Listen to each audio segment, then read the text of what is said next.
لا حول ولا قوة إلا بالله العلي العظيم. أعوذ بالله من الشيطان اللعين الرجيم. بسم الله الرحمن الرحيم. الحمد لله الذي هدانا لهذا وما كنا لنهتدي لولا أن هدانا الله. لقد جاءت رسل ربنا بالحق والصلاة والسلام والتحية والإكرام سيدنا ونبينا وشفيع ذنوبنا مولانا أبي القاسم محمد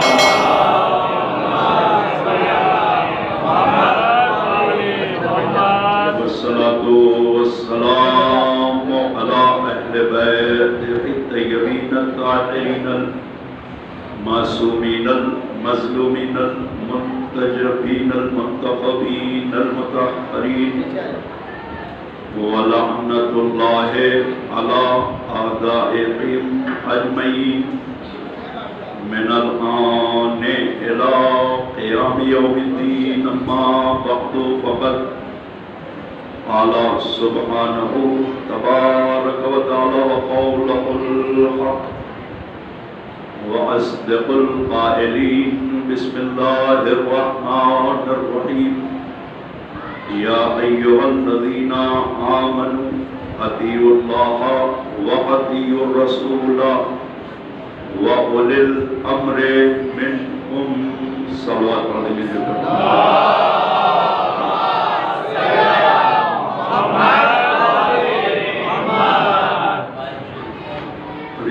گرامی قدر بالخصوص وغواران سید الشہداء ابا عبداللہ الحسین مظلوم کربلا، جو کہ ایام عزا کا سلسلہ الحمدللہ جاری اور ساری ہے، اور ہم سب اس وقت امام مظلوم کے عزادار و ماتمدار و سوگوار. میں اپنی دعا کے بعد اپنی گفتگو کا آغاز کروں، اور چونکہ یہ مجلس دو مناسبت کے ساتھ ہے. ایک یہ کہ آج کے جو تاریخ گزری شہادت جناب امام حسن مجتبیٰ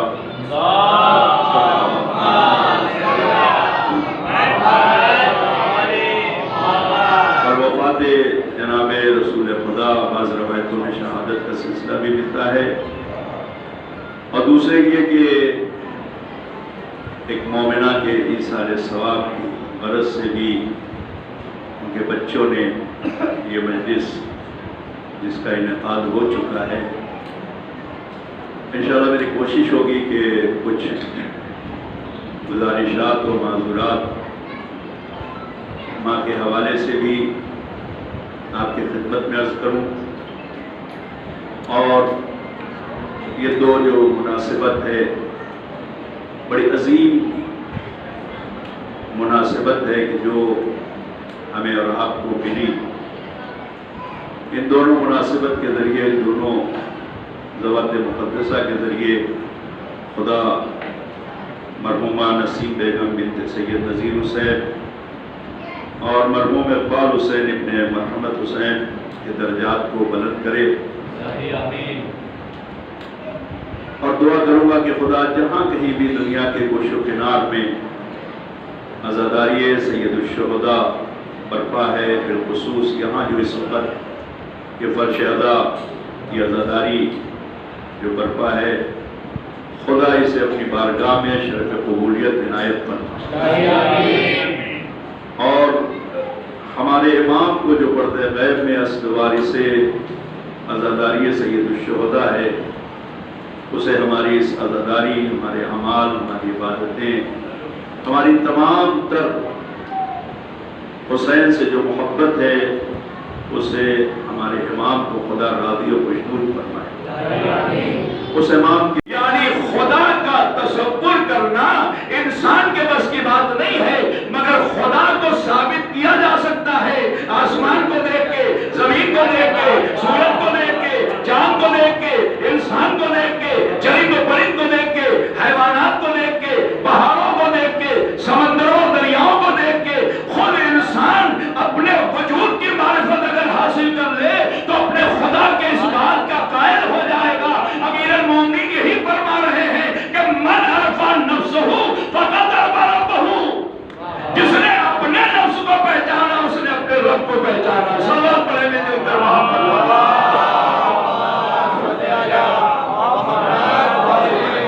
جس نے اپنے رب کو پہچانا اس نے کسے پہچانا؟ توجہ کیجئے گا. اپنے نفس کے ذریعے انسان اپنے مالک حقیقی کو پہچان سکتا ہے. اب یہاں ایک جملہ کہہ دوں اور اس کے بعد منزل پر آ جاؤں. امیر المومنین کا جملہ ہے، کسی اور کا نہیں ہے. توجہ جائے مولا فرمانے من عرف نفسہ فقد عرف ربہ. کیا مطلب؟ یعنی اگر ہم جیسا انسان اپنے نفس کو سمجھ لے، درک کر لے، معرفی کر لے، پہچان کر لے، شناخت کر لے تو کسے پہچانے گا؟ اپنے رب کو پہچانے گا. اب میں جملہ کہوں عالم اسلام سے جو اعتراض کرتے ہیں کہ آپ علی کے ذریعے خدا کو کیسے پہچان سکتے ہیں. اب جملہ سنیے، جب ہمارا نفس اس قابل ہے کہ اپنے رب کو پہچان سکتا ہے تو جو نفس اللہ ہو، اگر ہم نفس اللہ کے ذریعے رب کو پہچانے تو پھر تعجب کیا ہے؟ صلوات پڑھے ہوئے دل کر محمد.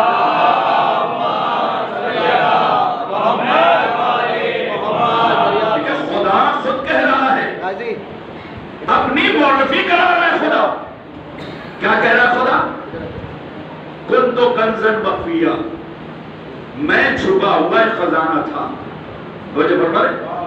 یہ خزانہ کس نے کہا؟ خدا نے کہا. خزانہ کسے کہتے ہیں؟ گنج کے معنی خزانے کے ہیں. توجہ کریں، بات آپ کی سنیے، صرف اپنی بات آپ تک پہنچانا ہے کہ خدا کا تصور ممکن نہیں ہے. اس بات خدا ممکن ہے. اللہ کہہ رہا ہے کہ میں نے چاہا کہ میں پہچانا جاؤں.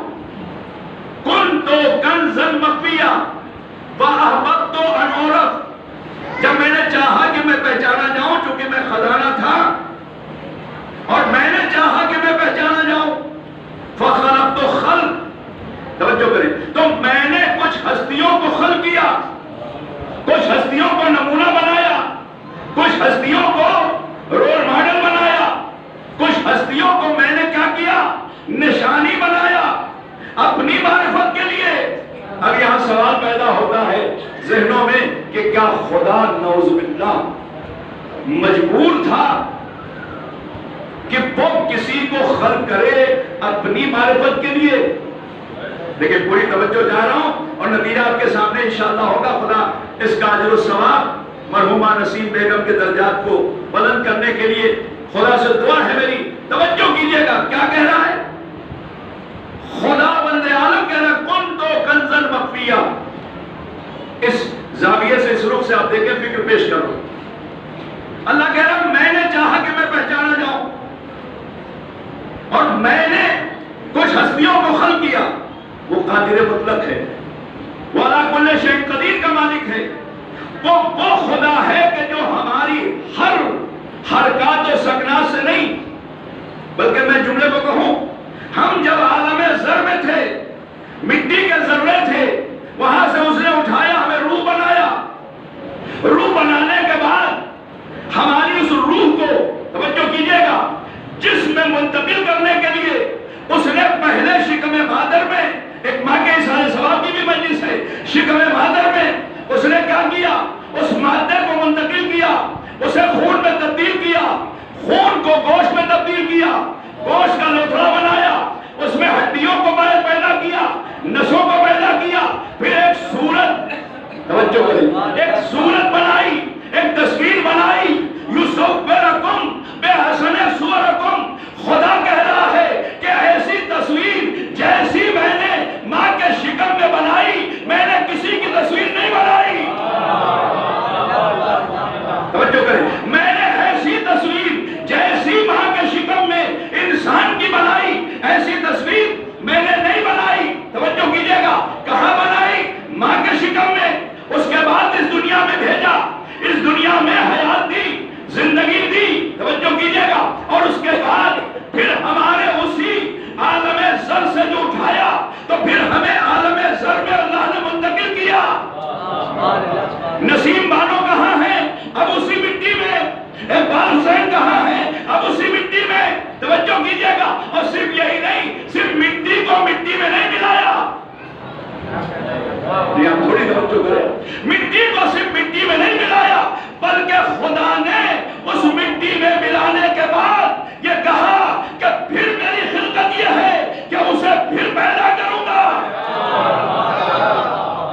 غور کریں، اسے بہترین جنت کی شکل میں نعمت دوں گا. اور فرمایا اب میں یہ تو نہیں کہہ سکتا کہ ہمارا کوئی سننے والا الحمدللہ دوسری طرف منتقل ہوگا، اس لیے میں دوسری بات کروں گا ہی نہیں. میں تو وہی بات کروں گا کہ جو آل محمد کے چاہنے والوں کے لیے ہے. توجہ کریں، اس لیے کہ جنت آپ کے لیے ہے. اور فرمائے جنت آپ کے لیے ہے. کیوں؟ اس لیے کہ چھٹے امام کی بارگاہ میں ایک شخص بیٹھا ہوا ہے. اس نے کہا مولا میرے لیے دعا کر دیجئے. مولا نے کہا کیا دعا کرے؟ کہا میرے لیے دعا کر دے کہ اللہ مجھے جنت میں داخلہ دے دے. اللہ مجھے جنت میں داخلہ دے دے.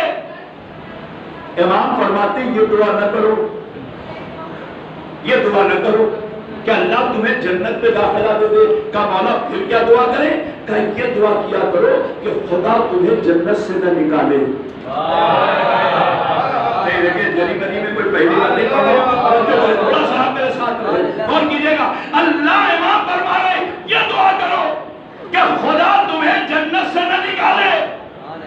میرا حسن ظن ہے آپ کے لیے، میں اپنے حسن ظن کو پیش کر رہا ہوں. اس لیے میں نے دوسری بات نہیں کی، جنت کے مقابلے میں جو دوسری شے ہے اس کی بات نہیں کر رہا ہوں. میرا ہر اس مجلس میں بیٹھنے والا اور یہ دونوں مرحومین خدا جنت میں توجہ کیجئے گا اعلیٰ مقام انہیں نصیب کرے. اب جملہ سنیے، امام کہہ رہے کہ دعا نہ کرو کہ جنت میں داخلہ ملے، یہ دعا کرو خدا تمہیں جنت سے نہ نکالے. اس نے کہا مولا ابھی آپ کے سامنے بیٹھا ہوں، مرا نہیں، قبر میں گیا نہیں، برزخ سے گزرا نہیں، آخرت میں حساب کتاب ہوا نہیں، تو پھر جنت میں کیسے پہنچ گیا؟ امام فرماتے یہ بتاؤ کہ سلوات پڑھے وزر کرنا.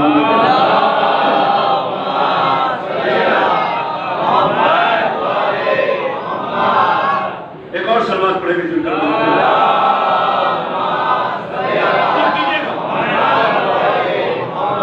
دیکھیں توجہ کریں آپ، امام نے کیا کہا؟ یہ دعا نہ کرو کہ خدا جنت میں داخلہ دے، بلکہ یہ دعا کیا کرو کہ خدا تمہیں جنت سے نہ نکالے. اس نے کہا کہ مولا یہ سارے، ابھی میں یہاں ہوں، ابھی تو قیامت بہت دور ہے، ابھی موت آئے گی، ملک الموت آئے گا، قبر کے حوالے ہوں گا، برزخ کی منزلوں سے گزروں گا، ساری چیزیں ہیں. پھر کیسے آپ کہہ رہے ہیں کہ یہ دعا مت کرو؟ ابھی آپ اپنے آپ کو پہچانیے کہ آپ کس کے ماننے والے ہیں، آپ کون ہیں. اپنی معرفی کیجئے، اپنی شناخت کیجئے، اپنی پہچان کیجئے. امام نے فرمایا یہ بتاؤ تمہارے دل میں ہمارے جد علی ابن ابی طالب اور ہماری ولایت ہے کہ نہیں؟ کہ اگر تمہارے دل میں ہماری محبت ہے تو تم جنت میں ہو. دعا یہ کیا کرو کہ یہ محبت نکلے نہیں تمہیں خدا جنت سے نکالے.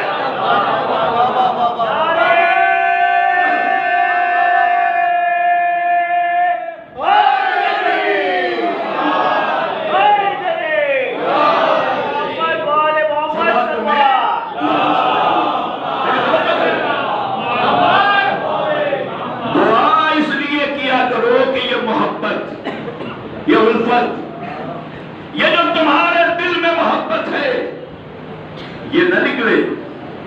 اگر یہ نکل گئی تو پھر جنت سے تمہیں نکال دیا جائے گا. پتہ چلا جنت وہاں جا کے ملنے کا نام نہیں ہے. جنت اطاعت خدا، اطاعت رسول، اطاعت صاحبان امر کا نام ہے. صلوات پڑھے جو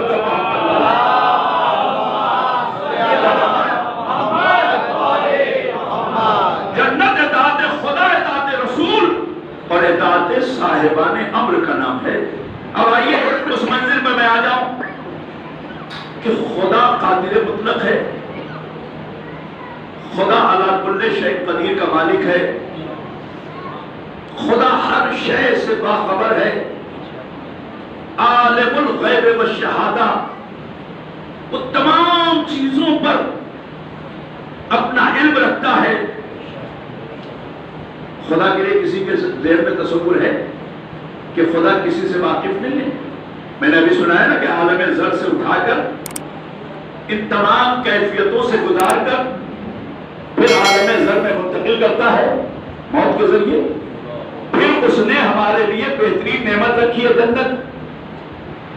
تو اب اسے کیا ضرورت پڑی کہ کچھ ہستیوں کو بنائے؟ کن تو کنزن مخفیہ ہے نا، جہاں سے بات شروع ہوئی، توجہ کریں. تو یہ اللہ کو ضرورت کیا پڑی؟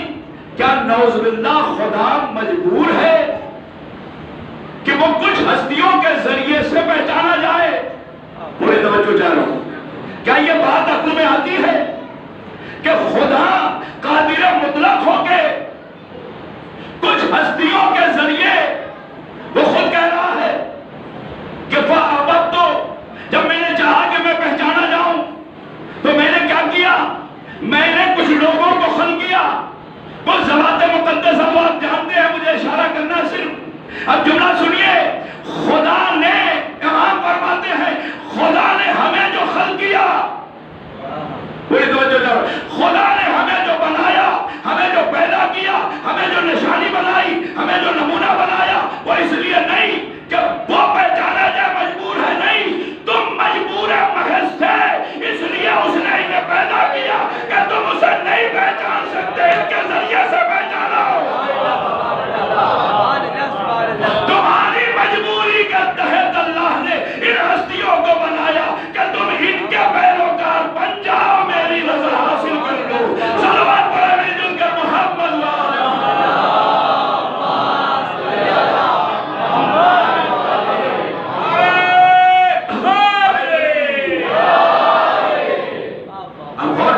اللہ نے تمہاری مجبوری کو ملحوظ خاطر رکھا. تمہاری مجبوری کو اللہ نے دیکھا کہ تم جیسا انسان، تم جیسا اس کا بندہ اسے نہیں سمجھ سکتا، اس لیے اللہ نے ان ہستیوں کو خلق کیا. اب میں آپ کا مقام بتاؤں کیا ہے، دیکھیں غور کیجئے گا. آپ کا مقام کیا ہے؟ جو رسول کے پیروکار ہیں، جو اہل بیت کے پیروکار ہیں، جو اطاعت خدا، اطاعت رسول اور اطاعت صاحبان امر کرتے ہیں، ان کا مقام کیا ہے جانتے ہیں؟ غور کیجئے گا. اللہ نے جن ہستیوں کو اپنے تعارف کا ذریعہ بنایا، میں جملہ سے پہنچاؤں گا اگر آپ بیدار ہیں. اللہ نے جن ہستیوں کو، اللہ نے جن ہستیوں کو اپنے تعارف کا ذریعہ بنایا، کائنات میں انہی ہستیوں کے ذریعے آپ کا تعارف ہو رہا ہے.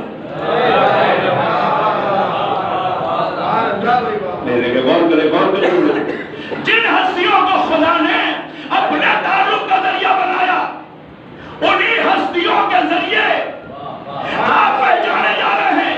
کیا مطلب؟ کائنات میں 1400 برس سے بھلے آپ پر فتوے لگے ہوں، جملہ سنیے گا، مگر کسی نے آج تک نہیں کہا کہ آپ دشمن اہل بیت ہیں. جب بھی پکارا گیا، یہ علی والا ہے، یہ حسن والا ہے، یہ حسین والا ہے، یہ اہل بیت والا ہے، یہ ہے رسول والے، رسول والے. صلوات پڑھیں مل جل کر محمد والے.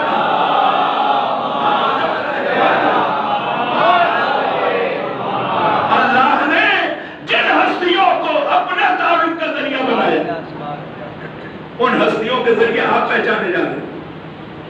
اور میں نے جملہ بھی اسی محرم میں کہا کہ اب اس سے بڑی دلیل کیا ہے آپ کی عظمتوں کے لیے، اور عزاداری سید الشہداء کرنے والے کتنے عظیم ہیں، کہ ہم نے اسی لاک ڈاؤن میں دیکھا کہ مسجدوں میں تو تالے ملے، بارگاہوں میں نہیں ملے. کیوں؟ اس لیے کہ حسین کے چاہنے والے، اہل بیت کے چاہنے والے اپنی اطاعت کی منزل کو پہچانتے ہیں کہ ہمیں کس کی اطاعت کرنا اور کس کی نہیں کرنا. آج جس ہستی کی، اور کیجئے گا، شہادت اور وفات کی تاریخ کی، یہ کون ہے جسے اللہ نے یہ کہہ کے تعارف کروایا کہ لولا کا لما خلقت الافلاک، اے میرے حبیب اگر آپ کو خلق کرنا نہ ہوتا تو میں کائنات کو نہ بناتا. اے میرے پروردگار، کائنات کو بنایا ہے تو اپنے حبیب کے صدقے میں. کیا مطلب ہے؟ میں مثال دیا کرتا ہوں. اللہ کہنا یہ چاہتا ہے یہ بہترین امام بارگاہ بنا، خدا اور اس کو بہترین سے بہترین بنائے. بڑی باتیں خوشی ہوئی، میں داخل ہوا، بننے کے بعد پہلی بار آیا. میں نے دیکھا یہ بتایا یہاں بہترین پنکھے، بہترین لائٹ، بہترین قسم کے جو ہے وہ ڈیکوریشن ہوئے، سب کچھ ہے۔ کہا مولانا چلیے آپ کو دکھاتے ہیں۔ جری بری میں بہترین امام بارگاہ بن گیا ہے، لیکن جب میں آیا تو میں نے کہا دکھائیے کہاں ہے پنکھا، کہاں ہے لائٹ، کہاں ہے آپ کی روشنی؟ کہنے لگا مولانا سب ہے، پاور نہیں ہے۔ مولانا سب کچھ ہے، لائٹ نہیں ہے، الیکٹرسٹی نہیں ہے، تو یہ بتائیے یہ پنکھے قیمتی ہو، یہ لائٹیں قیمتی ہو، ان کا کوئی وجود ہے؟ ان کا کوئی وجود ہے؟ کہا مولانا آپ آئیے میں آپ کو دکھاؤں۔ میں نے کہا چلا کے دکھائیے۔ انہوں نے کہا پاور نہیں ہے، الیکٹرک نہیں ہے۔ اب توجہ کیجئے گا بھائی، نور کا سلسلہ اس کے ذریعے سے منسلک نہیں ہے، نہیں پہنچے آپ بھائی، نور کا سلسلہ منسلک نہیں ہے۔ اللہ یہی کہنا چاہتا ہے اے میرے حبیب، اگر تو نہ ہوتا کائنات تو ہوتی، سورج ہوتا روشنی نہ ہوتی، چاند تو ہوتا ٹھنڈک نہ ہوتی، ستارے تو ہوتے مگر جگمگاہٹ نہ ہوتی، انسان تو ہوتے حرکت نہ ہوتی، یہ کائنات تو ہوتی خوشبو نہ ہوتی۔ سلام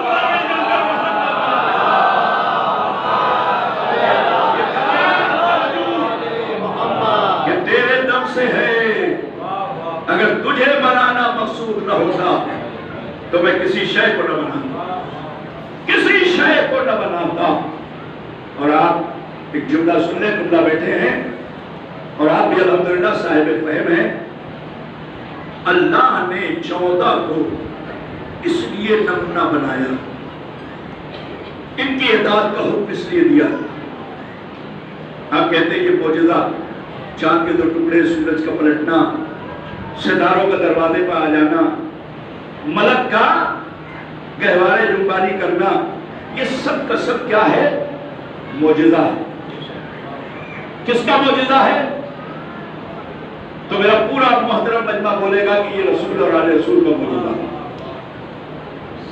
میں آپ سے ایک سوال کروں، ان کے اعتبار سے معجزہ ہے یا آپ کے اعتبار سے معجزہ ہے؟ تھوڑا سا بیدار ہو جائے، تھوڑا سا بیدار ہو جائے۔ بھائی ان کے اعتبار سے معجزہ ہے یا ہمارے اعتبار سے معجزہ ہے؟ تو ہر صاحب فہم یہ کہے گا کہ ہمارے اعتبار سے معجزہ ہے۔ تو ان کے لیے کیا ہے؟ ان کا تو روزمرہ کا کام ہے۔ قدرت نے انہیں سارے کمالات، قدرت نے انہیں ساری صفات، قدرت نے انہیں ساری قدرت دی ہے۔ وہ معصوم ہے، وہ عالم ہے، وہ بصیر ہے، وہ سمیع ہے، وہ کلیم ہے، وہ قدیر ہے، وہ مرضی الہی کے مالک ہے، وہ وما تشاءون الا یشاء اللہ کے مصداق ہے۔ بے توجہ کیجئے گا، تو ان کا معجزہ جو یہ رونما ہو رہا ہے یہ ان کے اعتبار سے نہیں ہے۔ ارے ان سے تو جو چاہے وہ کریں گے۔ توجہ کریں، میں جملہ کہہ رہا ہوں، ان سے تو جو چاہے وہ ہوگا۔ درخت آگے آ جائے گا، ہے نا، پتھر کلمہ پڑھے گا، سوکھے ہوئے کنویں میں لوہا ڈال دے سوئی پانی آ جائے گا، پتھر کو ہٹا دے تو چشمہ پھوٹ جائے گا، ٹھوکر مارے تو میٹھے پانی کا چشمہ۔ یہ سب کیا ہے؟ یہ معجزہ ہے ہمارے لیے۔ ٹھیک ہے، توجہ کیجئے گا، یہ معجزہ ہے ہمارے لیے، مگر کیا اہل بیت کے لیے بھی یہ معجزہ ہے؟ نہیں، یہ تو قدرت ہے نا ان کی، یہ ان کی قدرت ہے۔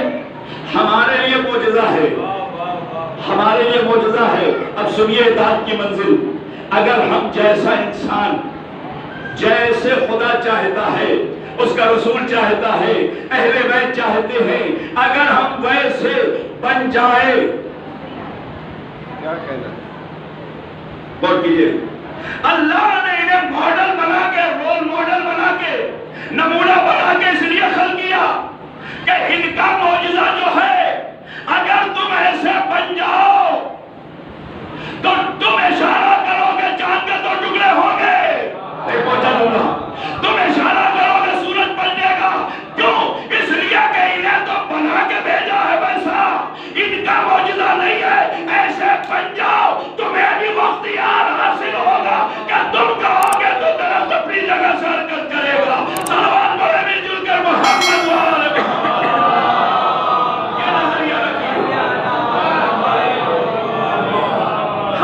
نظریہ یہ ہونا چاہیے، اہل بیت کو اس طرح پہچانیے اور کیجئے گا، لیکن نظریہ بدلیے۔ جب تک ہم نظریہ نہیں بدلیں گے اس وقت تک ہمیں مکمل کامیابی نہیں ملے گی۔ ایک صلوات پڑھیں گے جو کہ محمد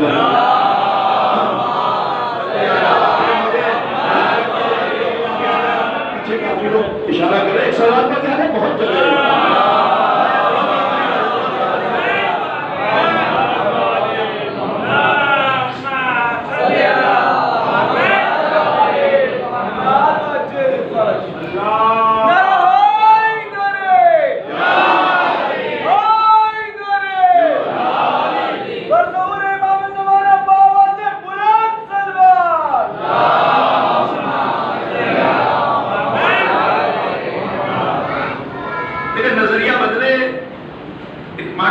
ثواب کی بھی مجلس ہے، مومنہ اہل بیت کی چاہنے والی، حسین کے عزادار و ماتردار۔ اس دار فانی سے ماں واقعی ماں ہوتی ہے، ماں محبت کا وہ جام ہوتی ہے نا جس میں سے جتنا بھی پیا جائے کم نہیں ہوتی۔ ماں الفت کا وہ ظرف ہے خدا کی قسم جو ہر وقت بھرا رہتا ہے۔ ماں بڑی عظیم ہوتی ہے، ہمارا نظریہ بدلنا چاہیے۔ میں آپ کے سامنے ایک واقعہ پیش کرتا ہوں، بڑا مشہور واقعہ ہے، لیکن صرف آپ اس نقطے کی طرف توجہ کریں جدھر میں آپ کو لے کے جانا چاہتا ہوں، اور دعا بھی کروں گا کہ خدا مرحومہ کو بری رحمت کرے، ان کے درجات بڑھائے۔ ایک نام آپ نے تاریخ میں سنا ہے، بڑا مشہور نام ہے، یمن کا ایک جوان ہے جس کا نام وحش قرنی ہے۔ وہ جب ہمارے پہنچ گئے آپ پہنچ گئے ہمیں احد کے میدان میں کہ پیغمبر کا دانت جو ہے وہ ٹوٹ گیا۔ تو بہرحال جب اس میں چونکہ اختلاف ہے اس لیے میں اس بحث میں نہیں جاؤں گا، لیکن اس واقعے میں کوئی اختلاف نہیں ہے۔ کہتے وحش قرنی جوان تھا، یمن کا رہنے والا تھا، ماں بوڑھی تھی، ضعیفہ تھی، بستر پہ تھی، اپنی ماں کی خدمت کرتی، اور اس نے یمن میں رہ کر پیغمبر کی صفات و کمالات کو لوگوں کے ذریعے سننا تھا، اور محبت ایسی پیدا ہوئی کہ بغیر نبی کو دیکھے اس نے آپ کی طرح، توجہ کریں آپ، بغیر نبی کو دیکھے آپ کی طرح اس نے بھی کہا اشہد ان لا الہ الا اللہ اشہد ان محمد رسول اللہ صلی اللہ علیہ وسلم۔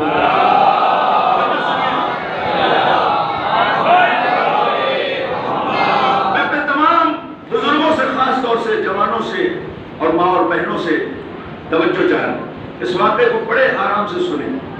اس میں نظریہ ہے جو آپ کی خدمت میں پیش کرنا، اور ایصال بھی کر رہا ہوں مرحومہ کہ خدا ان کے درجات کو بلند۔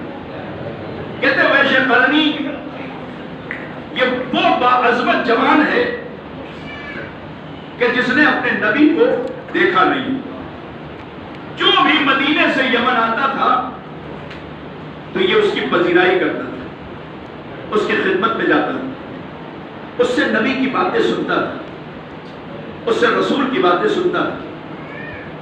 کہتے ہیں نا کہ ابھی بہت سے لوگ کربلا سے آئے ہوں گے، خدا زیارتوں کو قبول کرے۔ یہ بتائیے ہم جب گلے ملتے ہیں اس سے تو کیوں ملتے ہیں؟ ہم کہتے ہیں اللہ زیارت قبول کرے۔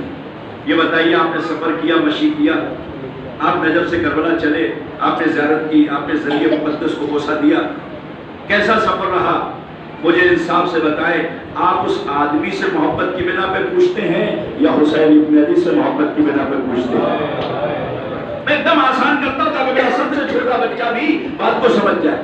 ہمیں جو حسین ابن علی سے محبت ہے، غازی سے محبت ہے، علی ابن ابی طالب سے محبت ہے، ائمہ سے محبت ہے، اس بنا پر اس زائر کو ہم گلے لگاتے ہیں۔ یہ جوان بھی مدینے سے جو آتا تھا کہ یہ میرے نبی کے پاس سے آ رہا ہے، کہتے اس کی پذیرائی کرتا تھا، اس کو مہمان اپنے گھر کرتا تھا، اس سے خیریت پوچھتا تھا، نبی کی باتیں سنتا تھا، حدیث پیغمبر سنتا تھا، اخبار پیغمبر کو سنتا تھا، اسے محفوظ کرتا تھا، اور آیت قرآن کی سنتا تھا، احکام الہی ابتدا ہی سنتا تھا یہ سب کچھ بالہانہ محبت دیکھا نہیں ہے پیغمبر، چونکہ ماں کی خدمت کر رہا ہے. بچوں کو خدا صبر دے، جملہ سنیے گا، ماں کی خدمت کر رہا ہے. کہتے ہیں کہ جب عرصہ دھیرے دھیرے گزرا تو اس کے دل میں ایک تمنا، ایک آرزو پیدا ہوئی کہ کاش ہم بھی اپنے نبی کی زیارت کر لیں، کاش ہم بھی اپنے نبی کی زیارت کر لیں. لیکن سنیے اس واقعے میں، کہتے ہیں یمن سے چلا، ماں سے اصرار کیا، ماں نے اسے اجازت دی ہے صرف آدھے دن کی. کہا جاؤ مدینے مگر آدھے دن رکنا، صبح پہنچنا تو دوپہر میں چلے آنا، سفر اختیار کر لینا، دوپہر میں پہنچو گے تو شام تک ماں سے رخصت ہو جانا. یعنی پورے دن رکنے کی اجازت ماں نے نہیں دی. کہتے ویشے قرنی یمن سے مدینے آئے اور آنے کے بعد در ام سلمہ پہ پہنچے. جناب ام سلمہ کے دروازے پر دستباف کیا، کہا اللہ کے نبی ہیں. آواز آئی کہ اللہ کے نبی سفر پہ گئے. کہا اللہ کے نبی آئیں گے کب؟ کہا اللہ کے نبی کل صبح تک آئیں گے. عرب میں منزلیں ہوتی تھی، منزلوں کے اعتبار سے سفر ہوتا تھا. پوری توجہ چاہ رہا ہوں. مجھے انصاف سے بتائیں، اگر ہم اور آپ کربلا کی پھر مثال دے دیں، اگر ہم کربلا پہنچے پہلی بار اور ہمیں پتہ چلے کہ ذریعہ مقدس کسی وجہ سے بند ہے اور یہ ذریعہ کل صبح کھلے گی، یہ بتائیں آپ واپس آ جائیں گے یا اپنا ٹکٹ بڑھا لیں گے؟ ہماری محبت کیا کہتی ہے؟ ہماری تمنا اور آرزو اور جذبہ کیا کہتا ہے؟ کہ نہیں ٹکٹ بڑھا لیں. دوست و احباب بھی اگر وہاں ہوں گے تو کہیں گے قبلہ ٹھہر جائیے، کل جائیے گا، ذریعہ کی زیارت کر لیجیے گا، اتنی دور سے آئے ہیں، پہلی بار آئے ہیں، یہی تو کہیں گے نا. ویشے قرنی کو کیا کرنا چاہیے؟ ماں نے کہا ہے کہ آدھے دن رکنا، لیکن نظریہ بدلیے، توجہ کیجیے گا. ماں نے کہا ہے کہ آدھے دن رکنا، اور ادھر نبی کل صبح آئیں گے. صرف چند گھنٹوں کا مسئلہ ہے، ایک شب کا مسئلہ ہے. ویشے قرنی کو ٹھہرنا چاہیے کہ نہیں؟ آپ کا دل کیا کہتا ہے؟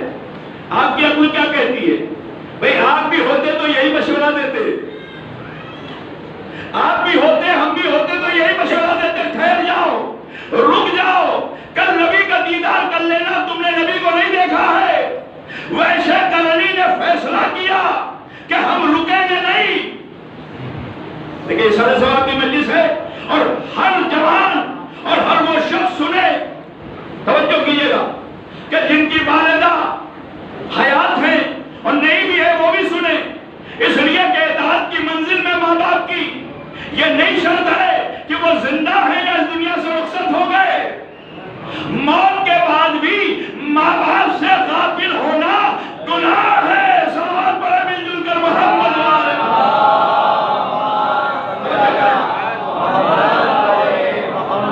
ویشے قرنی نے فیصلہ کیا کہ میں واپس جاؤں گا یمن، ٹھہروں گا نہیں.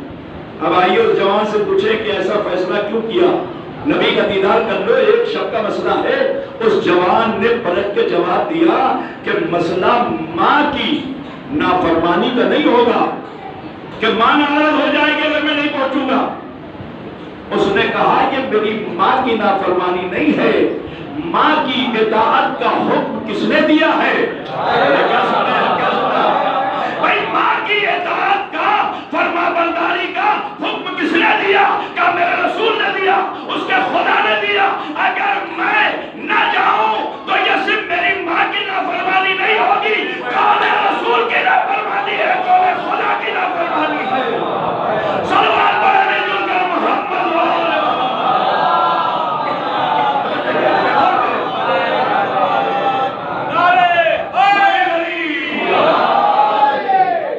یہ میری ماں کی نافرمانی نہیں ہوگی، یہ قول رسول کی نافرمانی ہوگی. اور ویشے قرنی نے درس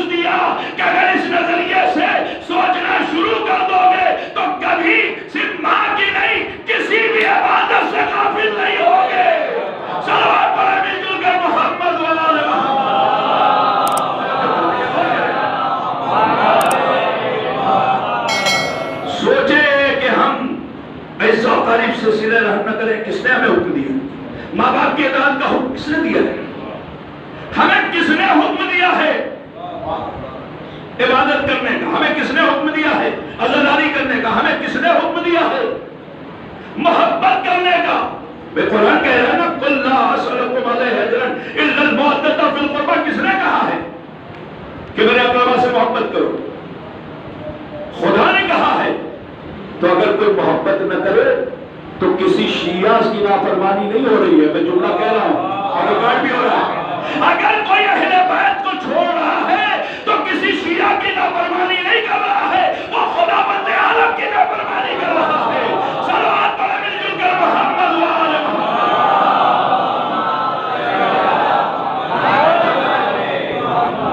لوگ شاید یہ سوچتے ہیں کہ ہم فلاں کی وجہ سے آل محمد سے دور ہیں۔ میرا بہت ہی مشہور جملہ ہے کہ ہم لوگوں کی دشمنی میں اہل بیت سے دور مت ہونا، اس لیے کہ آل محمد کی اطاعت، رسول کی اطاعت ہمیں کہاں لے جائے گی؟ جنت تک لے جائے گی۔ آپ غور فرما، آج جس کی شہادت کی تاریخ ہے، کون ہے امام حسن؟ یہ کیوں آئے تھے؟ سنیے جملہ، امام حسن مجتبی علیہ السلام،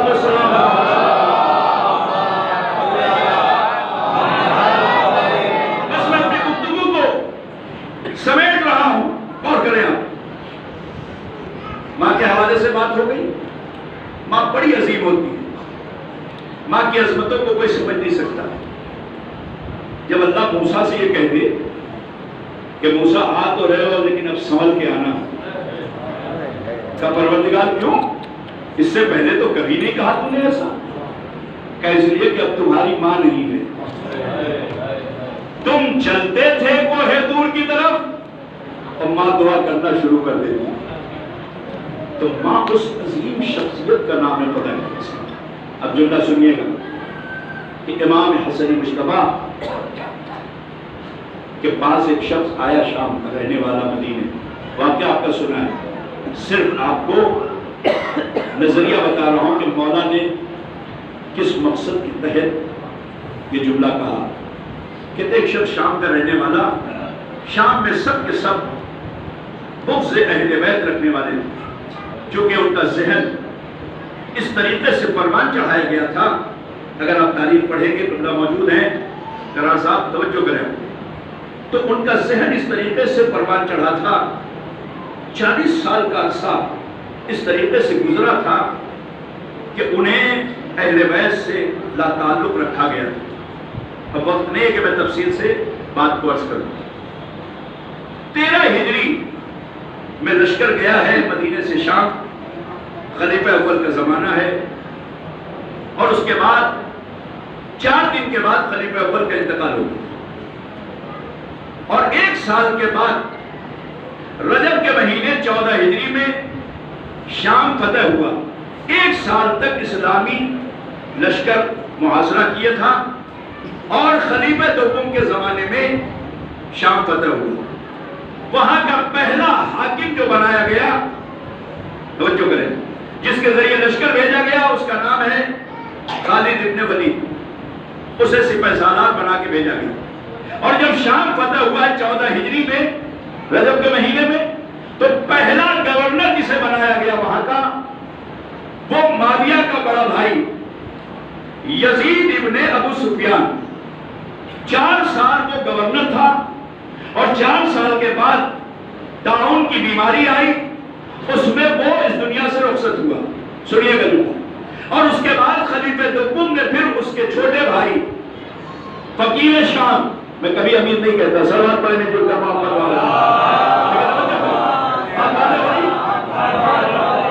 اور معاویہ ابن ابو سفیان لعنت۔ توجہ کریں، اسے بنایا 4 سال کے بعد 18 ہجری میں، اور 18 ہجری سے لے کر امیر المومنین کی شہادت تک وہ گورنر رہا۔ 22 سال، 40 ہجری میں امیر المومنین کی شہادت ہوئی، 22 سال وہ گورنر رہا۔ 41ویں سال یعنی ہجری میں امام حسن سے صلح ہوئی، اسی بات پر اس نے صلح کیا، اور امام حسن کی شرطوں کو مانا، کہ میں گورنر نہیں رہوں گا بلکہ تمام مملکت اسلامی کا حاکم بنوں گا. اور چونکہ لوگوں نے ساتھ نہیں دیا مولا کا، وہ تاریخ ہے پوری کہ لشکر جو ہے امام کو چھوڑ گیا، حتیٰ کہ امام کے بستر کو بھی کھینچ لیا گیا، خود امام کے لشکر والوں نے امام کا خیمہ لوٹ لیا. یہ ساری چیزیں ہیں، توجہ کیجئے گا تاریخ میں. اس کے بعد سنیے گا ایک جملہ سنیے گا، تھوڑا سا اگر وقت ہو جائے تو آپ مجھے جو ہے یہ سوچ کے کہ کوئی بات آپ تک پہنچانا ہے، توجہ کریں. ایک سوال پڑھنے چل کر محمد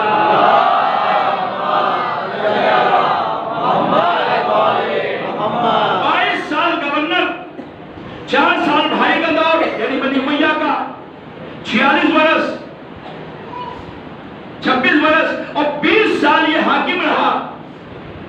امام حسین کی شہادت سے پہلے جو اس دنیا سے وہ گیا واصل جہنم ہوا. جملہ سنیے گا، 46 برس کی حکومت شام میں بنی امیہ کی قائم رہی، اور بنی امیہ سے بڑا آل محمد کا کوئی دشمن نہیں ہوا نہ ہے.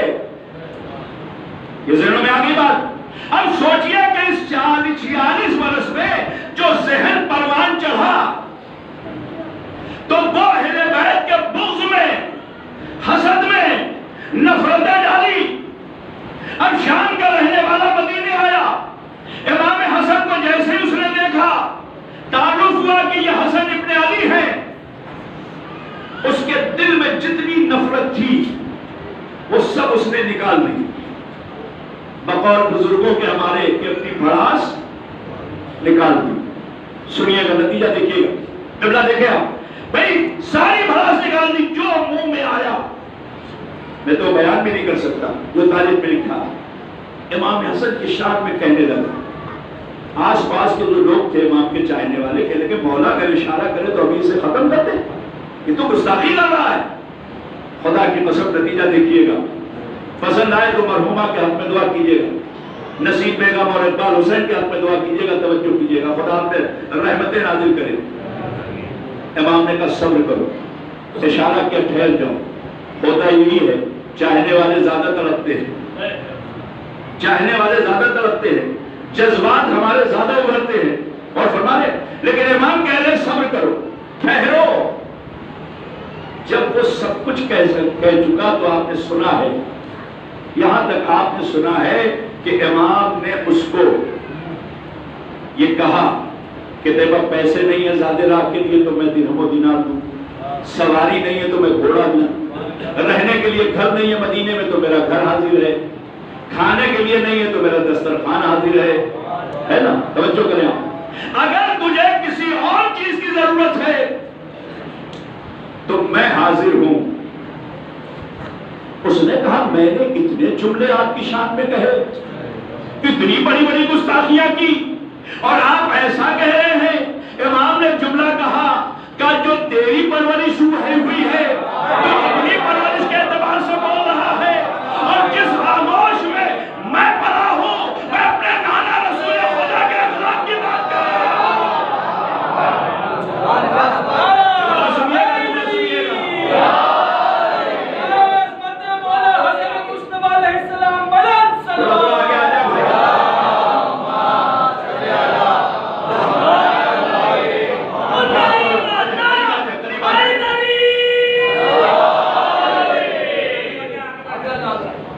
ایک اور سوال پڑھیں گے.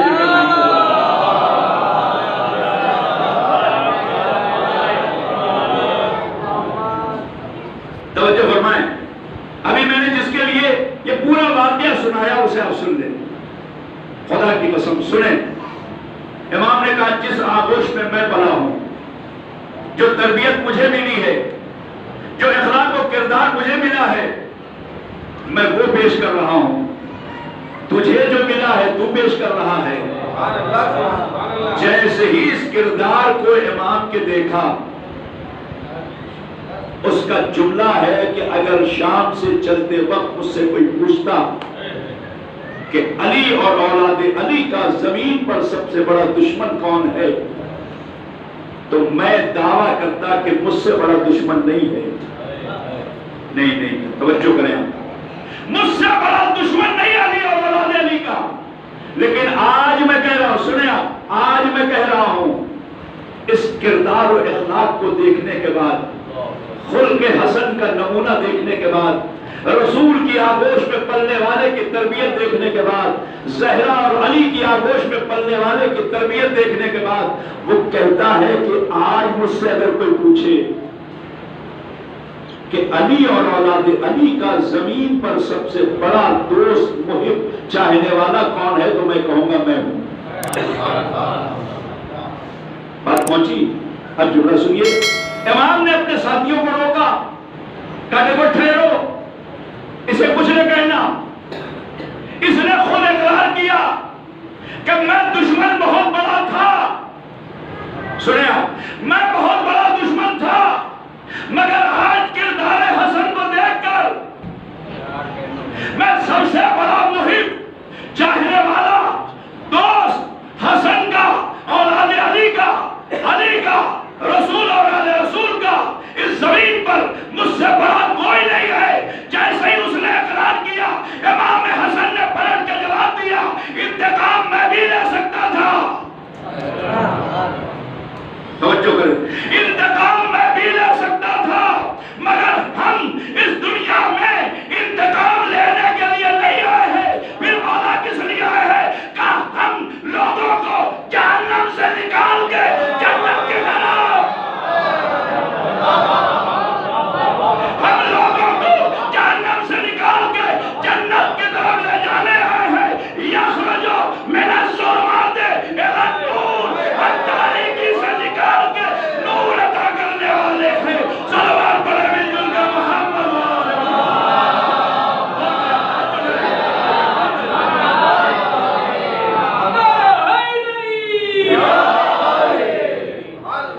ہم انتقام کے لیے نہیں آئے ہیں، ہم تو اس لیے آئے ہیں کہ لوگوں کو اندھیرے سے نکال کے اجالے میں لے جائیں، تاریکی سے نکال کے روشنی عطا کریں، ظلمات سے نکال کے نور کی طرف انہیں لے جائیں. ہم جہنم سے نکالنے آئے ہیں. کہ میں اگر انتقام لے لیتا تو یہ جہنم میں رہتا، جنت میں نہ جاتا. صلوات پڑھے مل جل کر محمد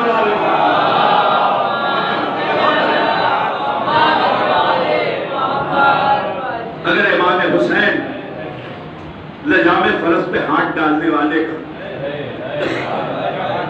انتقام لے لیتے، غازی کھڑے تھے کہ نہیں کھڑے تھے، بنی ہاشم کے جوان تھے کہ نہیں تھے، مگر امام نے انتقام لے لیا تو ہوا کیا؟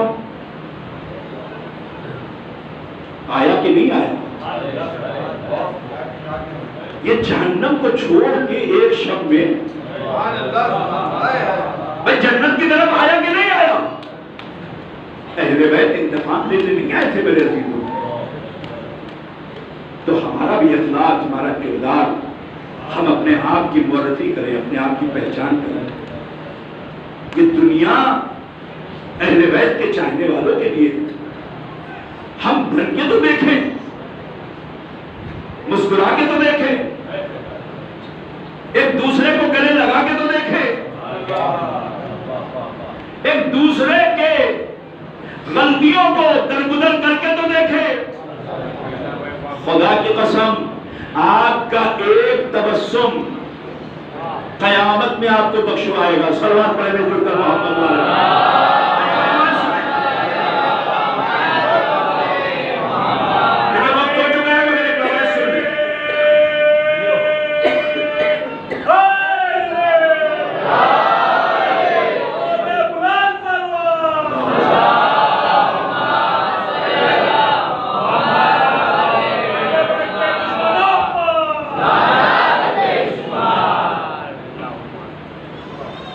اجازت ہے ایک روایت سناؤ آپ کو.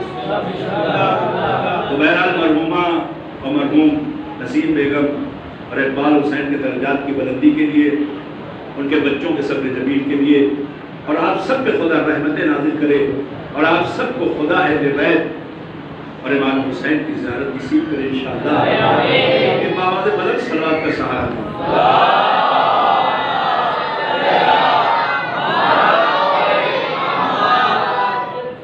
توجہ کیجئے گا، یہ روایت سن لیں. جب میں نے کہا ہے تبسم،